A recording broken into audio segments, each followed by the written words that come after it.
Hello guys, welcome back to our YouTube channel. तो आज की कहानी है एक फैमिली की। हिरेन और संजना, इनके शादी को 10 साल हो गए रहते। उनको 2 बच्चे रहते, एक लड़का और एक लड़की। अचानक उन्हें एक इमरजेंसी कॉल आता है। संजना रोने लगती है और उन लोगों को रात के 11 बजे वहाँ पे जाने के लिए निकलना पड़ता है। रात को इन लोगों को निकलना पड़ता है, इसलिए हिरेन अपनी कार निकालता है और ये लोग निकल पड़ते हैं। फैमिली इमरजेंसी होने के वजह से सब लोग थोड़े टेंशन में ही रहते हैं। संजना हिरेन के बाजू में बैठ के रोते रहती है। बच्चों को कुछ पता नहीं रहता है, तो इन लोग सोचते हैं बच्चों को कुछ ना ही बोले तो अच्छा है। इन लोग गाड़ी से संजना के मायके में उतरने का सोचते हैं। वहाँ पे गाड़ी पार्क करते हैं और बैग उतारते हैं, क्योंकि वो जगह पे संजना सोचती है बच्चों को ना लेके जाए तो अच्छा रहेगा। तो इसलिए उन लोग संजना के पेरेंट्स के घर पे रुक जाते हैं, कार पार्क करते हैं, कार से उतरते हैं। संजना डोर खोलने लगती है। बच्चों को मालूम पड़ जाता है कुछ तो सही नहीं हो रहा है, मम्मी इतनी रो क्यों रही है। तो हिरेन बच्चों को बताता है कि 2-3 घंटे की ही बात है, आप लोग यहाँ पे सो जाओ, रात भी हो गई है, हम लोग तुरंत जाके आ जाएंगे। ये लोग सब लोग बेडरूम में चले जाते हैं। बेडरूम में हिरेन बच्चों को सुला देते हैं और बेड साइड में बैठ के संजना रोते रहती है। वो बच्चों को देखती है, बच्चों के सिर पे से हाथ घुमाती है और वो बोलती है हम लोग जल्द ही आ जाएंगे, आप लोग तब तक सो जाओ। बच्चे सो जाते हैं।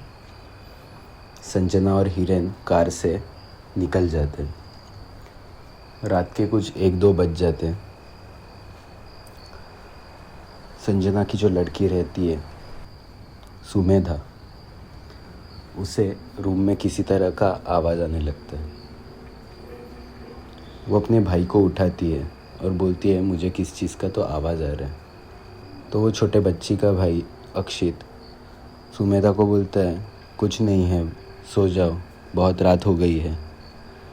तो सुमेधा और अक्षित फिर से सो जाते हैं। सुमेधा को गहरी नींद लग जाती है।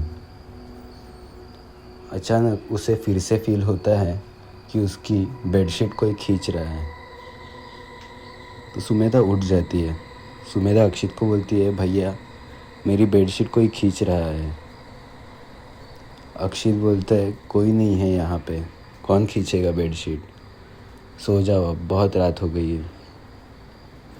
सुमेधा सोने की बहुत कोशिश करती है, पर उसे शांति भरी नींद नहीं आती। सुमेधा अंधेरे में यहाँ वहाँ देखते रहती है। तभी सुमेधा को बेड के नीचे से कुछ आवाज़ें आती है। सुमेधा भाई को उठा देती है कि भैया बेड के नीचे से आवाज़ आ रही है। तो अक्षित उठ जाता है, उसको बोलता है देखता हूँ मैं क्या है। और अक्षित और सुमेधा बेड के नीचे झुक के देखने का फैसला करते हैं। तो ये लोग जब भी बेड के नीचे झुक के देखते हैं तो वहाँ पे कोई भी नहीं रहता है। अक्षित बोलता है सुमेधा, मैंने तुमको बोला ना यहाँ पे कोई नहीं है, सो जाओ, किसी और चीज़ की आवाज़ रहेगी और वह मम्मी पापा भी अभी आते ही होंगे, तो तुम डरो मत। अक्षित सो जाता है, पर सुमेधा वही रूम में वॉक करते रहती है। अचानक सुमेधा को बेड के नीचे से फिर से आवाज़ आती है।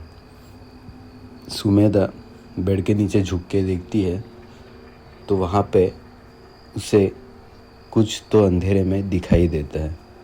उसे पता नहीं चलता, वो फिर से झाँक के नीचे देखती है तो सुमेधा को ऐसे लगता है बेड के नीचे कोई आदमी छुपा हुआ है। सुमेधा ज़ोर से चीखती है और बेड पे चढ़ जाती है। भाई को उठाती है, भाई मैंने कुछ तो देखा। अक्षित बोलता है सुमेधा क्या देखा तुमने और तुम इतने ज़ोर से क्यों चिल्लाई। सुमेधा बोलती है भाई नीचे बेड के नीचे कोई तो है। उतने में वो चीख सुन के सुमेधा के नाना जी रूम में आ जाते हैं। नाना जी आके ये दोनों को देख के बहुत खुश हो जाते हैं कि तुम लोग आ गए, और मम्मी पापा कहाँ पे। सुमेधा उनको बताती है मम्मी पापा बाहर गए हैं हमें घर पे छोड़ के। तो नाना जी बोलते क्या हुआ, तुमने इतने ज़ोर से क्यों चिल्लाया। तो अक्षित उनको बताता है कि सुमेधा को बेड के नीचे से कोई चीज़ की आवाज़ आई। नाना जी बोलते हैं किस चीज़ की आवाज़ आई। सुमेधा बोलती है बेड के नीचे कोई तो है। नाना जी बोलते कौन रहेगा बेटा, यहाँ पे कोई नहीं रहता, मैं ही अकेला रहता हूँ, और अभी तुम लोग आए हो। तो भी सुमेधा उनको बोलती है नहीं, बेड के नीचे कोई तो है और वो मुझे देख रहा था। नाना जी बोलते हैं ठीक है बेटा, मैं देखता हूँ बेड के नीचे क्या है। और नाना जी बेड के नीचे झुक के देखते हैं। सुमेधा और अक्षित नाना जी को देखते रहते हैं कि नाना जी को कुछ दिखता है क्या। पर नाना जी जब बेड के नीचे देख के खड़े हो जाते हैं तो अक्षित और सुमेधा उनको देख के डर जाते हैं। वो ज़ोर ज़ोर से चीखने लग जाते हैं। अड़ोस पड़ोस वाले लोगों को इस बारे में पता चल जाता है कि ये घर में कोई तो चीख रहा है। वो लोग घर के बाहर आ जाते हैं कि अंदर से किसी के बच्चों की चीखने की आवाज़ें आ रही है। आजू बाजू वाले लोगों को पता रहता है कि यहाँ पे बीच बीच में संजना आते रहती है, तो उनमें से ही किसी के चीखने की ये आवाज़ें लग रही थी, या फिर उनके बच्चों की आवाज़ें रहेगी। ये लोग आके घर के बाहर खड़े हो जाते हैं। उसमें से एक पड़ोस वाली लड़की रूम में झांकने की कोशिश करती है। अंदर उनको कुछ भी नहीं दिखाई देते। तो उसमें से एक आदमी संजना को कॉल लगाता है, तो संजना कॉल नहीं उठाती। तो संजना का मोबाइल हिरेन के पास रहता है। हिरेन कॉल उठाता है तो हिरेन को वो पड़ोस वाले लोग बोलते हैं आपके बच्चों की चीखने की आवाज़ें हमको आई, इसके लिए हम घर के बाहर आए। हिरेन बोलता है पर घर में तो कोई नहीं है, बच्चे भी सो गए हैं, तो चीखे कौन। तो पड़ोस वाली लड़की पूछती है तो नाना जी कहाँ पे है। हिरेन बोलता है नाना जी का अब भी 2 घंटे पहले एक्सीडेंट हो गया और वो चल बसे। तो दोस्तों, आपको ये कहानी कैसे लगी? अगर अच्छी लगी रहेगी तो चैनल को सब्सक्राइब करना मत भूलना। Thank you.